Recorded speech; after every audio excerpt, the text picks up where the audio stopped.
नमस्कार, ये आकाशवाणी शिमला है। अब आप पूनम शर्मा से प्रादेशिक समाचार सुनिए। राष्ट्रपति रामनाथ कोविंद ने कहा है कि हमारा संविधान हमें जहां अभिव्यक्ति की स्वतंत्रता का अधिकार देता है, वहीं अपने नागरिकों से अपेक्षा करता है कि वे कायदे कानूनों का भी उतनी ही निष्ठा से पालन करें। राष्ट्रपति ने कहा कि संसद के पिछले सत्र में पारित कृषि संबंधी तीनों कानूनों का उद्देश्य देश के किसानों को और अधिक शक्तियां व अधिकार हासिल करने में मदद करना है।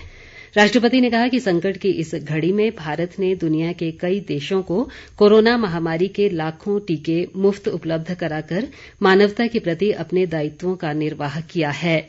राष्ट्रपति ने अपने बजट अभिभाषण में केंद्र सरकार के विभिन्न विकास कार्यों का उल्लेख किया।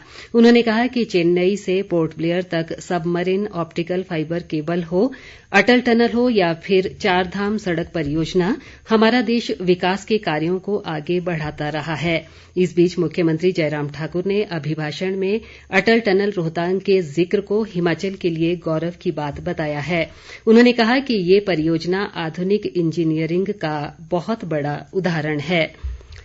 वर्ष 2020-21 के आर्थिक सर्वेक्षण में अगले वित्त वर्ष में सकल घरेलू उत्पाद की विकास दर 11% रहने का अनुमान लगाया गया है। इसमें सरकारी खर्च में बढ़ोतरी से अर्थव्यवस्था की विकास दर में सुधार होने का संकेत दिया गया है। केंद्रीय वित्त मंत्री निर्मला सीतारामन ने आज लोकसभा में आर्थिक सर्वेक्षण 2020-21 प्रस्तुत किया।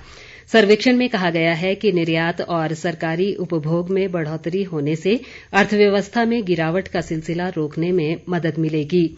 सर्वेक्षण के अनुसार चालू वित्त वर्ष के लिए सकल घरेलू उत्पाद की विकास दर 7.7% रहने का अनुमान है। आर्थिक सर्वेक्षण में कोरोना महामारी के प्रकोप के बाद भारतीय अर्थव्यवस्था के पटरी पर आने का विस्तार से विश्लेषण किया गया है। नीति आयोग द्वारा जारी किए गए भारत नवाचार सूचकांक 2020 में उत्तरी पूर्वी राज्यों में हिमाचल प्रदेश को शीर्ष स्थान प्राप्त हुआ है। मुख्यमंत्री जयराम ठाकुर ने प्रदेश की इस शानदार उपलब्धि पर प्रसन्नता व्यक्त की है। उन्होंने प्रदेश सरकार द्वारा शुरू किए गए विभिन्न प्रयासों को सफल बनाने में राज्य के लोगों के सहयोग के लिए भी आभार जताया है। मुख्यमंत्री ने प्रदेशवासियों से भविष्य में भी इसी तरह सहयोग का आग्रह किया है ताकि प्रदेश प्रगति के पथ पर निरंतर अग्रसर रह सके। प्रधानमंत्री नरेंद्र मोदी रविवार 31 जनवरी को सुबह 11 बजे आकाशवाणी से मन की बात कार्यक्रम में देश विदेश के लोगों के साथ अपने विचार साझा करेंगे।